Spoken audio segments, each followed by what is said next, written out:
salutations. Thank you for joining me for another video, ladies and gentlemen. Really appreciate you taking some time out of your day to join me for it. In today's video, it's Wednesday, so that means I have the top 35 running back options. Gonna go over your running back ones, twos, and a bunch of flex considerations as well. Trying to give you the lowdown and every information piece that you need to make the best decisions possible to dominate your opponents and go after that dub. Make sure you drop a like on the video if you enjoy the content, and then subscribing to the channel is so appreciated as well. Both of those things help me out immensely, helps get Relentless Press name out there a little bit more. We are so very close. We're inching closer and closer every video to my first 500 subscribers. If you haven't done it yet, click the button. You can be a part of it by joining us. And with that out of the way, let's hop in to running back rankings.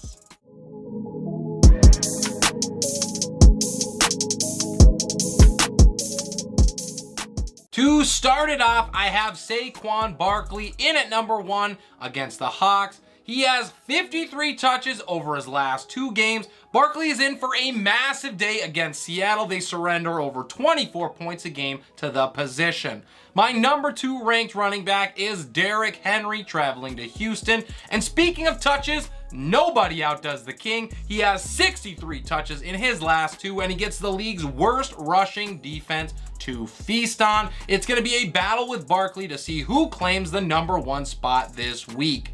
To number 3, it is Josh Jacobs. He is looking unstoppable over his last 3 games. He's finished as the top back overall twice, and he has not fallen outside of the top 3 in that span. He's averaging over 140 yards rushing and 25 yards receiving.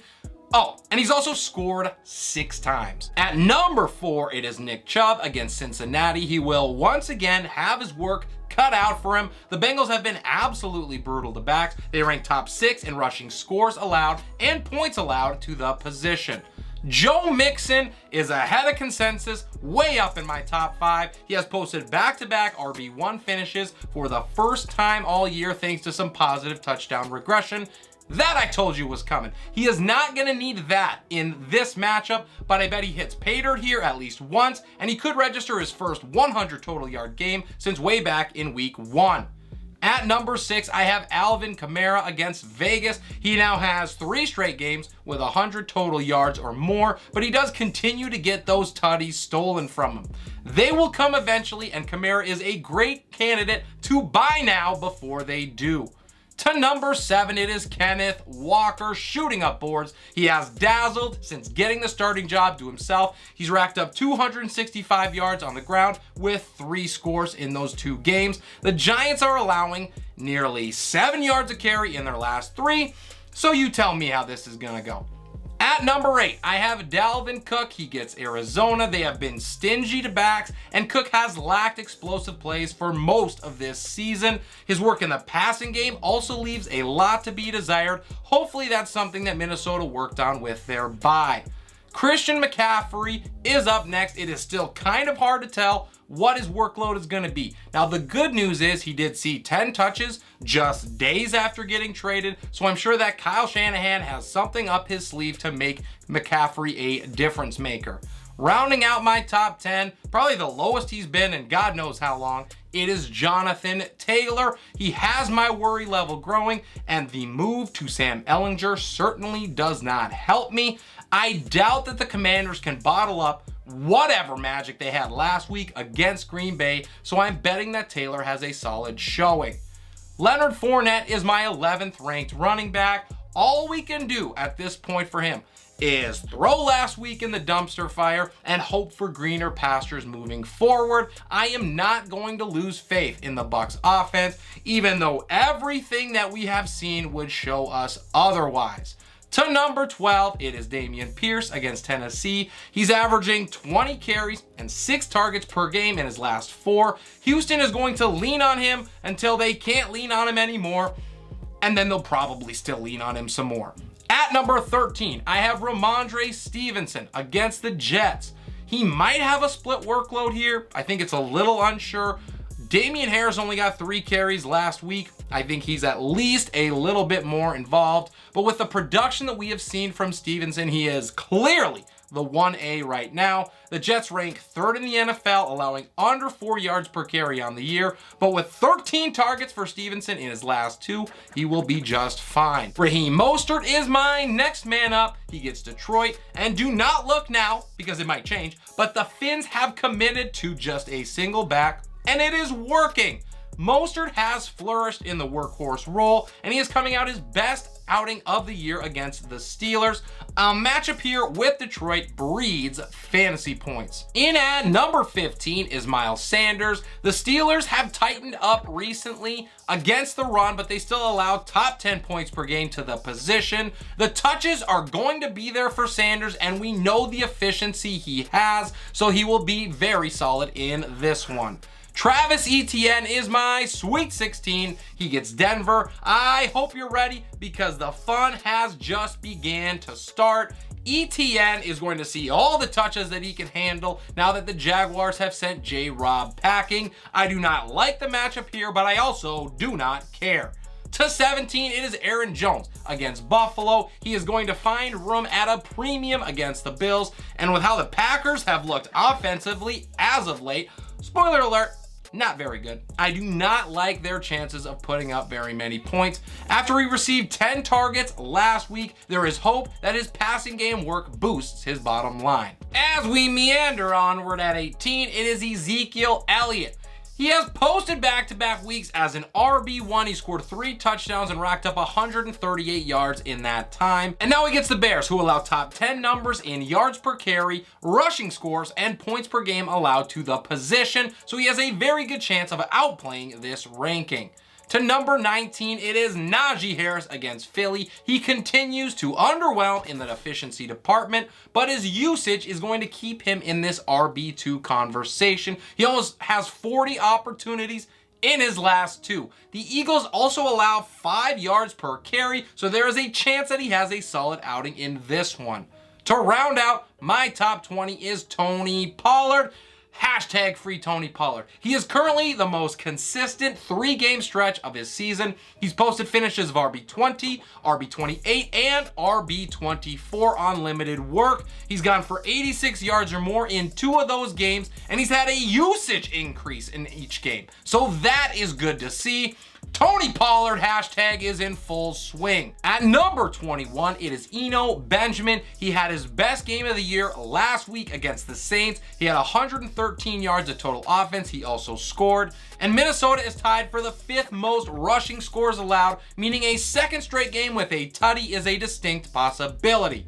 At 22, it is Devin Singletary. It has been a roller coaster ride for owners thus far, but I believe that he's going to peak more than valley against a Packers team that is allowing nearly 5 yards per carry, and prior to the bye, he had 21 touches against the Chiefs.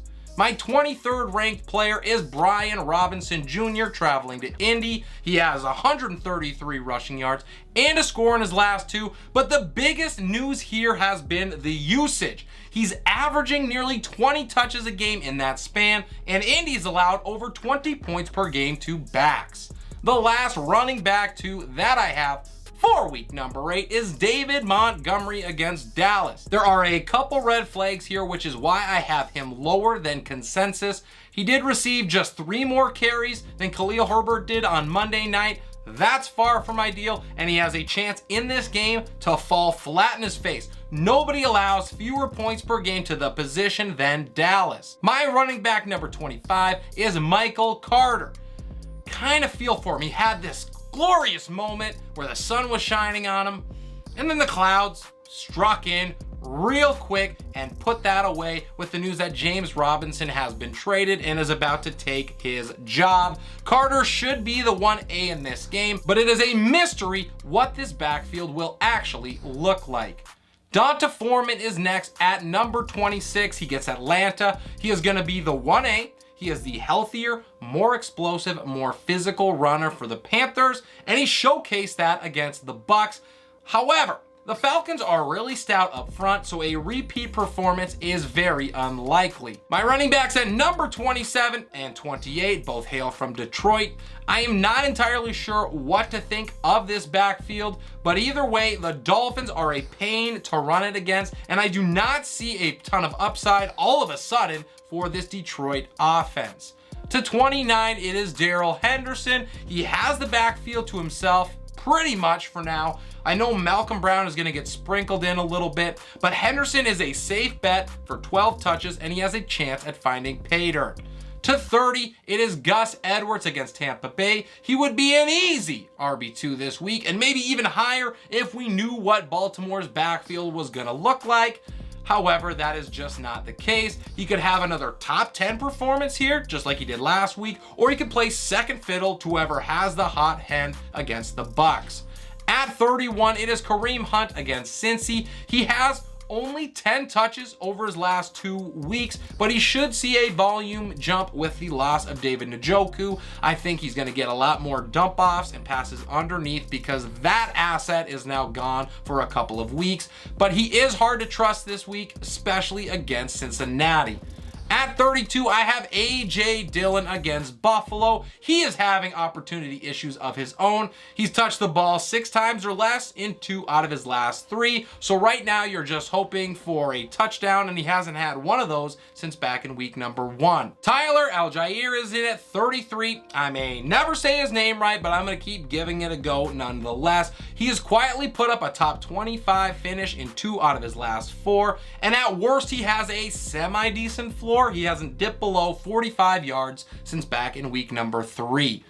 At number 34 is Melvin Gordon. He is an alright dart throw here with a top 10 matchup against Jacksonville, but the floor is also really brutal with so many unknowns in Denver. The last running back that I have for week 8 is Khalil Herbert. He continues to shine in limited work. He's averaging over 7 yards per carry in his last 2 games, and that's on 19 opportunities as well. Even with how great he has looked, the matchup here kills my optimism, and that is all I got for you guys in the video. Let me know what you thought about my rankings. Please consider dropping a like on the video if you enjoyed the content, of course, and then a subscribe on the channel would also mean so very much. Get us up over that 500 sub mark. That would be awesome. If you don't subscribe, you are risking missing out on all of the great content that Relentless Press has. I'm dropping Monday to Saturday content, at least 1 video, but over 10 for the entire week, every single week, so you don't want to miss that. This is Relentless Press. I am your host, Abraham Opats, and I will see you next time.